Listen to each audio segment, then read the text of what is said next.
নমস্কার, আশা করছি সবাই খুব ভালো আছো। ইচ্ছে খুশি লাইফস্টাইলের পক্ষ থেকে সবাইকে জানাই স্বাগতম। আমার নতুন একটা ব্লগ ভিডিওতে তোমাদের আমন্ত্রণ দিয়ে আজকের রেসিপিটা শুরু করে দিচ্ছি।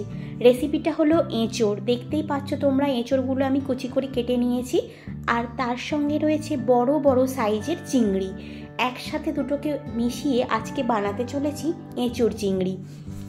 এখন সকাল 10টা মতন বাজে। তার আগেই কয়েকটা কথা আমি বলে নিই। এখনও পর্যন্ত যারা আমায় সাপোর্ট করে আমার চ্যানেলটা সাবস্ক্রাইব করেছো তাদেরকে আমার তরফ থেকে অসংখ্য ধন্যবাদ। আর যারা এখনও পর্যন্ত আমার চ্যানেলটা সাবস্ক্রাইব করে আমাকে সাপোর্ট করোনি বা পাশে এসে দাঁড়াওনি, তাদের কাছে আমার একান্ত অনুরোধ রইল তারা যেন আমার চ্যানেলটা সাবস্ক্রাইব করে আমার পাশে এসে দাঁড়ায় এবং আমাকে সাপোর্ট করে। চলো তাহলে এবার রেসিপিটা দেখে নিই।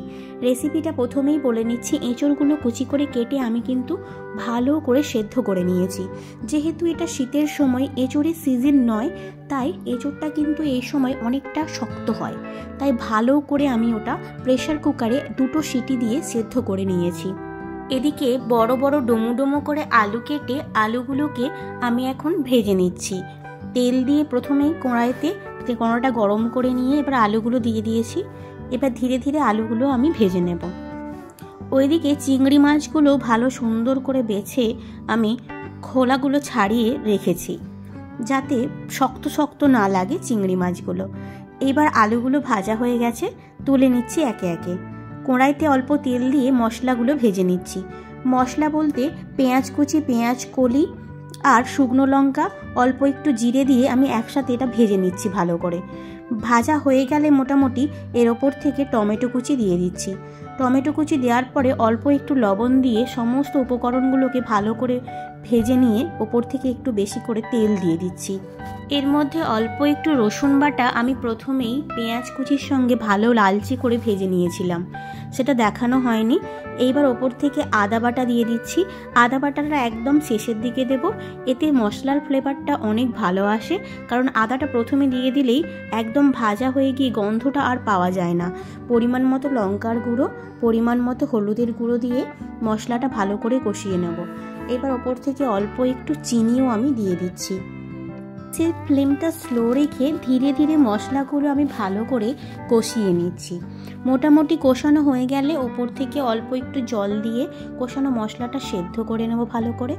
যখন দেখব মশলা থেকে তেল ছেড়ে গেছে, তখন সেদ্ধ করে রাখা ওই এঁচোড়ের কুঁচিগুলো আমি এবার এর মধ্যে দিয়ে দিচ্ছি।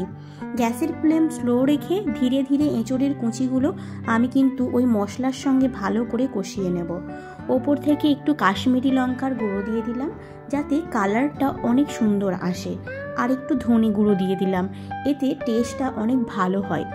কালার এবং টেস্ট দুটোই তো বজায় রাখা হয়ে গেল। চলো এবার রান্নাটা করে নিই। স্বাদ মতো লবণ দিয়ে দিলাম ওপর থেকে। এইবার ভালো করে এঁচোড়গুলোকে আমি কষিয়ে নেব ধীরে ধীরে। গ্যাসের ফ্লেমটা একদম স্লো রেখেছি, যাতে এটা পুড়ে না যায়। অল্প অল্প করে নাড়িয়ে চাড়িয়ে নিচ্ছি। এইবার ওপর থেকে ভেজে রাখা আলুগুলো আমি এর মধ্যে দিয়ে দেব। ভেজে রাখা আলু আর যে চিংড়ি মাছগুলো রেখেছিলাম ভেজে, সেগুলোকেও আমি এর মধ্যে দিয়ে দিচ্ছি। এইবার সমস্ত উপকরণগুলোকে ধীরে ধীরে ভালো করে আঁচ খাইয়ে নিয়ে কষিয়ে নেব একটা একটা করে। বেশ অনেকটা সময় ধরে আস্তে করে গ্যাসের আঁচটা রেখে ধীরে ধীরে কষিয়ে নিচ্ছি। কষিয়ে নিয়ে পরিমাণ মতো জল দিয়ে হালকা করে সেদ্ধ করে নেব। যেহেতু এঁচোড়গুলো আগে থেকেই সেদ্ধ করা, তাই জলের পরিমাণটা কম দেব, কারণ খুব একটা বেশি সেদ্ধ করব না। আর আলুগুলো তো আগে থেকেই ভাজা, তাই জন্য এবার জল দিয়ে অল্প একটু চাপা দিয়ে দিচ্ছি, যাতে এটা ভালো করে সেদ্ধ হয়ে যায়। মোটামুটি ফুটে এলে এটা আমি আমার যতটা পরিমাণ ঝোল রাখবো তরকারির মধ্যে, ততটা ঝোল নিয়ে বাকিটা আমি ফুটিয়ে নেব। যখন মোটামুটি দেখব ভালো মতন ফুটে এসেছে, ওপর থেকে একটু ধনে পাতার কুচি আমি দিয়ে দিচ্ছি। এবার দিয়ে এটাকে ভালো করে নাড়িয়ে চাড়িয়ে নিচ্ছি। নাড়িয়ে চাড়িয়ে নেওয়া হয়ে গেলে তরকারিতে আর একবার নুন চেক করে পরিমাণ মতো লবণটা আমি দিয়ে দিলাম। তারপরে এবার ওপর থেকে আমি একটু গরম মশলা দিয়ে দিচ্ছি।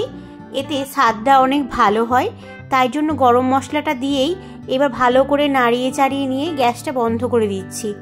বন্ধ করে দিয়ে দেখুন মোটামুটি রেডি হয়ে গেছে আমার কিন্তু এঁচোড় চিংড়ি। দেখতেই পাচ্ছেন এই যে পরিমাণ ঝোলটা রয়েছে তরকারির মধ্যে, এটা ঠান্ডা হয়ে গেলে একদম থাকে না, তাই জন্য এটা শীতের সময়, তাই জন্য ঝোলটা এখন রেখেছি, পরে এটা মরে যাবে আলুগুলো ভেঙে দিলে। ব্যাস একেবারে রেডি হয়ে গেছে আমাদের এঁচোড় চিংড়ি। এইবার শুধু গরম ভাতের সঙ্গে টেস্ট করে দেখার পালা। এঁচোড়গুলো কিন্তু অসময়ের এঁচোড়, সেদ্ধ হবে না এমনটা হয়নি, ভীষণ সুন্দরভাবে সেদ্ধ হয়ে গেছে। আর এটার টেস্ট অসময়ের এঁচোড় বলে যে কষাটে হবে এমনটাও কিন্তু নয়, ভীষণ সুন্দর টেস্ট হয়েছে, যেমন সিজনে হয় এঁচোড় ঠিক তেমনই। চলো তাহলে এবার টেস্ট করে দেখে নেওয়া যাক। আমার তো বাড়িতে এঁচোড় চিংড়িটা ট্রাই করে দেখা হয়ে গেল, এবার শুধু আপনার পালা।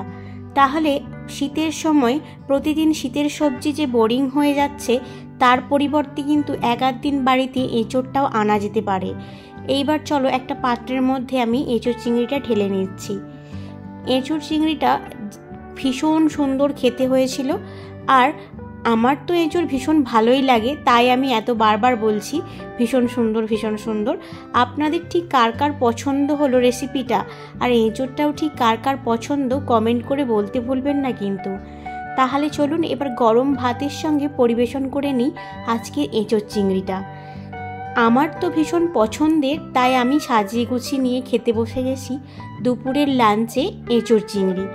আপনারা কিন্তু অবশ্যই কমেন্ট করে বলবেন আজকের রেসিপিটা কেমন লাগলো। চলে যাচ্ছি আজকের মতো, দেখা হচ্ছে পরে।